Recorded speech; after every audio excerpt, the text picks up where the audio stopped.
Hello all. இன்னைக்கு April 1 அன்னைக்கு பங்குனி உத்திரம். அதோட ஈவினிங் ரொட்டீன் தான் இப்போ நம்ம பார்க்க போகிறோம். வீடியோக்குள்ளே போகலாமா? நாங்கள் போட்டது என்னமோ சின்ன கோலம் தான், அதுக்கே ½ ஆயிடுச்சுன்னா பார்த்துக்கோங்களேன் இந்த பையனை வச்சுட்டு. பங்குனி உத்திரம்னு இல்லை, நார்மலாக எந்த ஸ்பெஷல் டேவாக இருந்தாலுமே நம்மளால் என்ன முடியுமோ சின்னதாக வச்சு கும்பிட்டா கூட சாமி நல்லா தான் நம்மளை பார்த்துப்பாங்க. ஸோ பசங்க இருக்க வீட்டிலலாம் நம்ம ஒன்று நினைப்போம், ஆனால் நடக்கிறது ஒன்றா இருக்கும். அதனால் ரொம்பவே சிம்பிளாக தான் நான் இன்றைக்கி பண்ணியிருந்தேன். பாருங்க, என்னோட ஹஸ்பண்ட்டை ஹேர் கட் பண்ணி விடுப்பா சொன்னேன். அதுக்கு அவர் பண்ணி வச்சுருக்கதை மட்டும் பாருங்கள். ஒன் சைடு எவ்வளோ லென்த்தாக இருக்குது, இன்னொரு சைடு எவ்வளோ ஷார்ட்டாக வெட்டியிருக்காரு அப்படின்னு. இதுதான் ஸ்ட்ரெயிட் கட் கேட்டேன் நான். ஆனால் அவர் பண்ணி கொடுத்தது எனக்கு அப்பர் லோயர் கட் பண்ணி கொடுத்துருக்காரு. பையனுக்கு தலை வாடுறதுக்கு நான் சும்மாவே இருக்கலாம், இவனை கூப்பிட்டாக்கா கேமராவை பார்த்துட்டு போஸ் கொடுத்துட்டு இருக்காரு. எல்லாரும் ஊஞ்சல் எப்படி விளையாடுவாங்க, ஆனால் சார் மட்டும் எது பண்ணாலும் தலைகீழாக தான் பண்ணுவேன்ற மாதிரியே இருப்பார். இங்கே பாருங்கள், அவன் ஆடுறது மட்டும் கொஞ்சம் நேரம் பாருங்களேன், ஒரே சிரிப்பாக போச்சு. அப்படியே கிச்சனுக்குள்ளே போனாக்கா கொஞ்சம் வெசல் வாஷிங்லாம் க்ளீனிங் வேலைலாம் இருந்துச்சு. அப்படியே கொஞ்சம் கொஞ்சமாக மெல்லமாக பார்த்துட்டு இருந்தேன். பாப்பாவை ஹாலில் போட்டு இவனை என் கூட தான் வச்சுட்டு இருப்பேன். பாப்பா எப்போ ஹாலில் இருந்தாலுமே 2 பேரும் வச்சுட்டு ரொம்ப கஷ்டமாக தான் போகுது. இப்போது ஒரு ஷார்ட்ஸ் போட்டிருந்தேன்ல, அந்த ரெசிபி என் பையனுக்கு ரொம்பவே பிடிக்கும். அந்த உடச்சக்கல்ல வேர்க்கடலை வச்சு பண்ணது. அவருக்கு சாப்பிட எதனா கொடுத்தா ஒரு 15 மினிட்ஸ் அமைதியாக இருப்பார். அதுக்கப்புறம் வேலையை காட்டிடுவார்.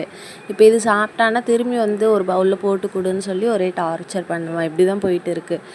அதனால் நான் இப்படியே தான் வச்சு அவனை சமாளிச்சுட்டு இருக்கேன். எல்லாருமே பங்குனி உத்திரம் நல்லா கும்பிட்டுருப்பீங்கன்னு நம்புகிறேன். ஏப்ரல் 11 பங்குனி உத்திரம் வந்தது. இதுக்கு முந்தின நாளே உத்திரம் நட்சத்திரம் ஸ்டார்ட் ஆகிடுச்சு. ஆனால் நம்ம இது எந்த கணக்கில் எடுத்துக்கலான்னா, சூரியன் எப்போ உதிராங்களோ அப்போ அந்த கணக்கு தான் எடுத்துக்கணும். அப்போ ஏப்ரல் 11 தான் நமக்கு பங்குனி உத்திரம்.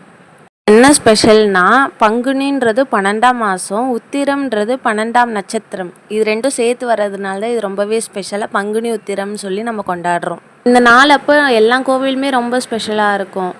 ஆனால் முருகன் கோவிலில் இன்னும் பிரம்மாண்டமாக பண்ணுவாங்க. அபிஷேகம், பூஜை, முருகருக்குன்னு தனி ஸ்பெஷலாக பண்ணுவாங்க எல்லாமே. பங்குனி உத்திரம்னாலே நமக்கு ஃபஸ்ட்டு மைண்டில் வர்றது முருகர் தான். இந்த மாதிரி விசேஷமான நாட்களில் நம்ம விரதம் இருந்தோன்னா அவ்வளோ நல்லதுன்னு சொல்லுவாங்க. உதாரணத்துக்கு வைகாசியில் வர பௌர்ணமியை நம்ம விசாகம்னு சொல்லுவோம். தை மாதத்தில் வர பௌர்ணமியை நம்ம தைப்பூசம்னு சொல்லுவோம். அதே மாதிரி தான் பங்குனியில் வர பௌர்ணமியை நம்ம பங்குனி உத்திரம்னு சொல்லுவோம். இதே மாதிரி கார்த்திகை பௌர்ணமி, திருவண்ணாமலை தீபம், மார்கழி பௌர்ணமி, இந்த மாதிரி நிறையவே முருகரோட நாளுன்னு இருக்குது. எல்லாத்தையும் விட பங்குனி, தை, மார்கழி இதெல்லாம் தான் ரொம்ப முக்கியமான விரதம் நாளாக இருக்குது.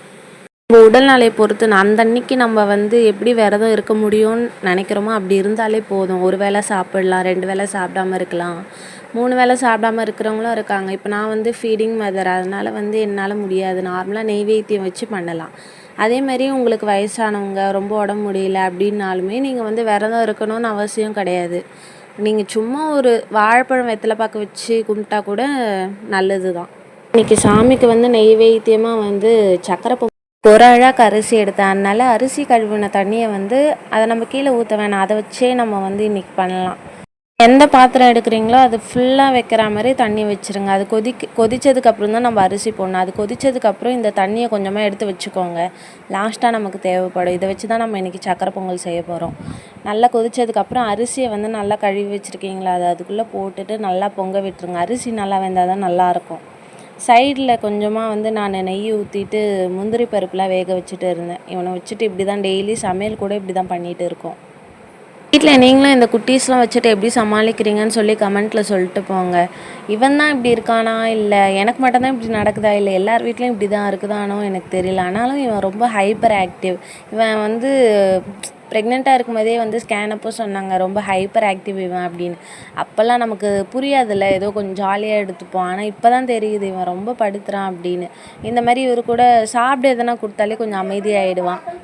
இதை விட்டு நம்மளால் கொஞ்சம் நேரம் கூட நிம்மதியாக இருக்க முடியாது. என்ன பண்ணுவான்றதே கொஞ்சம் ஹார்ட் அட்டாக் வர மாதிரி தான் இருக்கும். இந்த பசங்க இருக்க வீட்டிலலாம் மினி ஹார்ட் அட்டாக் இருக்கும் அப்படின்வாங்கள்ல. ரெசிபி உங்களுக்கு எவ்வளோ இனிப்பு வேணுமோ அவ்வளோ நீங்கள் திருகி எடுத்து வச்சுக்கோங்க. ஏன்னா கட்டியாக போட்டாக்கா அது கரையிறதுக்கு லேட் ஆகும்.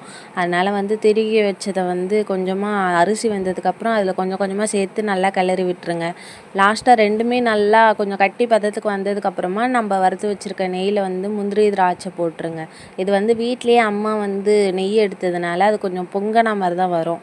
அதனால் என்கிட்ட வந்து அன்றைக்கி திராட்சை வந்து இது கிடையாது, அதனால் கருப்பு திராட்சை போட்டேன். இது வந்து பாப்பாவுக்கு செஞ்ச மை. நான் இதோட ரெசிபி நான் வந்து ஷார்ட்ஸில் அப்லோட் பண்ணுறேன் அப்புறமா. எங்கள் வீட்டில் நாங்கள் எது செஞ்சாலும் ஃபஸ்ட்டு யாத்ரா குட்டிக்கு தான் கொடுப்போம். குழந்தையும் தெய்வமும் ஒன்றுன்றவாங்க எங்கள் வீட்டில். அதுக்கப்புறம் சாமிக்கு வந்து விளக்கேற்றி காலையிலே அம்மா சாமி கும்பிட்டு போயிட்டாங்க. அதனால் சும்மா வந்து சாமி பாட்டு போட்டு விட்டு கோவில் போனப்போ ஒரு பூசாரி வந்து சொன்னாங்க, இந்த மாதிரி தலையை விரிச்சிட்டு வந்து சாமி கும்பிடக்கூடாது அப்படின்னு. அதுலேருந்து என்றைக்குமே வந்து தலையை கட்டிட்டு தான் போகிறது. நான் அப்படியே சாமிக்கு எல்லாத்தையும் தீபாரத்தனை காட்டிட்டு இவர் தான் பெல் அடிப்பார். எனக்கு என்ன வேண்டுதல் வச்சு நீங்கள் முருகர்கிட்ட வேண்டுறீங்களோ அது கண்டிப்பாக அவர் நடத்தி கொடுப்பாரு. ஆனால் நானுமே இதை எக்ஸ்பீரியன்ஸ் பண்ணியிருக்கேன். அதனால தான் எனக்கு வந்து முருகரை ரொம்ப பிடிக்க ஆரம்பிச்சிச்சு. அதுக்கப்புறம் வந்து வேல்மாறல், கந்தசஷ்டி இது எல்லாமே எல்லா டியூஸ்டேவுமே படிப்போம். இந்த வேல்மாறல் வந்து எந்தெந்த பதிகம் வந்து எப்படி படிக்கணும்னு சொல்லி நான் வந்து இன்னொரு வீடியோ வேணால் போடுறேன். இது வந்து நிறைய பேர் கன்ஃபியூஷன் இருக்கும். இதுலனா கரெக்டாக 1 by 1 இருந்தது. வேல்மாறல் பிடிக்கும்னா கமெண்ட்டில் சொல்லுங்கள். அப்படியே நாங்கள் வந்து அந்த சக்கரை பொங்கலை வந்து சாப்பிட்டுட்டு vlog முடிச்சுக்கிறோம். இந்த வீடியோ உங்களுக்கு பிடிச்சிருந்தா லைக் பண்ணுங்கள், ஷேர் பண்ணுங்கள், சப்ஸ்கிரைப் பண்ணுங்கள். மறக்காம அந்த பெல் ஐக்கனை தட்டிட்டு போங்க. இனி ஒரு vlogல பார்க்கலாம்.